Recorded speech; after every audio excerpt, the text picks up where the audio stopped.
ماہ مبارک رمضان کی اہمیت کو، فضیلت کو سمجھنے کے لیے، اور کس طرح سے ہم اپنے رب کی، اللہ رب العزت کی خوشنودی حاصل کر سکتے ہیں، رضا حاصل کر سکتے ہیں، قرب حاصل کر سکتے ہیں، اور کس طرح سے جو اللہ رب العزت نے لعلکم تتقون، تاکہ تم متقی اور پرہیزگار بن جاؤ، اس ہدف کو حاصل کر سکتے ہیں۔ اس کا طریقہ کار کیا ہونا چاہیے، اس میں کیا کرنا چاہیے ہمیں کہ ہم اپنا ہدف اس کو جو ہے نا وہ حاصل کر لیں ماہ مبارک رمضان کے اندر۔ اللہ رب العزت کے حبیب محمد مصطفیٰ صلی اللہ علیہ وآلہ وسلم کا ایک مشہور و معروف خطبہ ہے جسے کہا جاتا ہے خطبہ شعبانیہ، جس میں رسول اللہ صلی اللہ علیہ وآلہ وسلم نے، جو کہ ماہ مبارک شعبان کے آخری جمعہ میں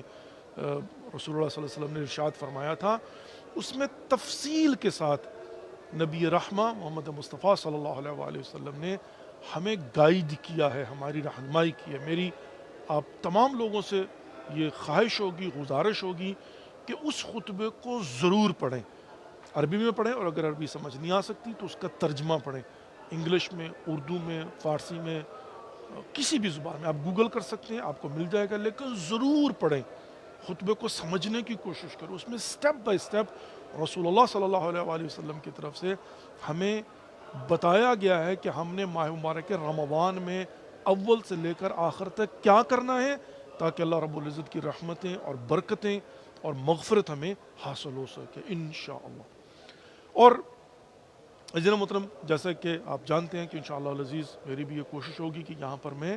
خطبہ شعبانیہ کے جو مختلف جو فریزز ہیں ان کو میں آپ کی خدمت میں بیان کروں،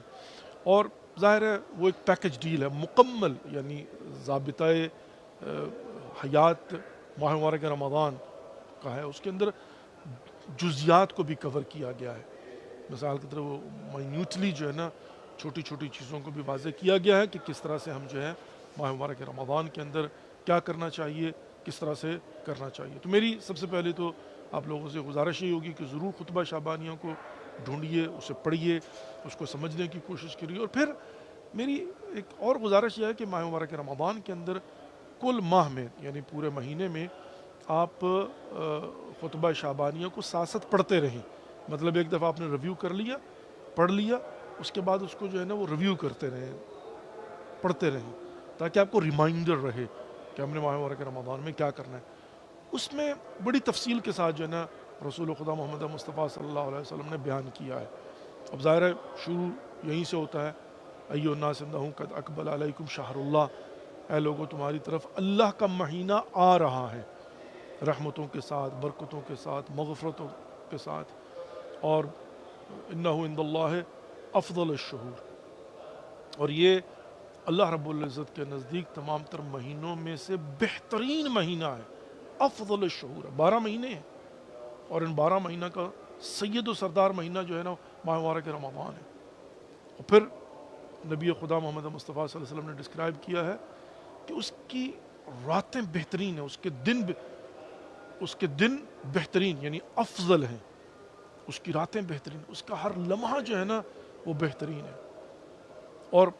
کیا ہے ماہ مبارک رمضان؟ جس میں اللہ رب العزت نے ہمیں دعوت دی ہے، بلایا ہے، انوائٹ کیا ہے،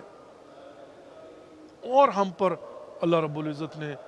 اس مہینے کے اندر روزوں کو واجب قرار دیا ہے۔ انشاءاللہ اس کی تفصیلات جو ہے نا وہ میں بیان کروں گا، لیکن یہاں سے یہ سٹارٹ، اور اس کے بعد پھر اسی طریقے سے سٹیپ بائی سٹیپ جو ہے نا وہ ہمیں کیا کرنا چاہیے، کس وقت دعا کرنی چاہیے، کون سا لمحہ ایسا ہوتا ہے کہ جس میں اللہ رب العزت کی نظر رحمت خاص طور پر ہم پر جو ہے نا وہ پڑتی ہے اور شامل حال ہوتی ہے، اور کون سے اعمال ہیں کہ جس سے ہم اپنے گناہوں کا بوجھ کم کر سکتے ہیں، اور کیا ہمیں اللہ رب العزت سے شروع میں مانگنا چاہیے، اور کس طرح سے بڑوں کے ساتھ سلوک کرنا چاہیے، کس طرح سے بچوں کے ساتھ سلوک کرنا چاہیے، کس طرح سے فقراء اور مساکین کے ساتھ سلوک کرنا چاہیے، کس طرح سے ان روزوں کو ہمیں جو ہے نا وہ لینا چاہیے۔ تو یہ سارا جو ہے نا تفصیل کے ساتھ ماہ مبارک رمضان کے متعلق خطبہ شعبانیہ میں رسول خدا محمد مصطفیٰ صلی اللہ علیہ وسلم نے ارشاد فرمایا۔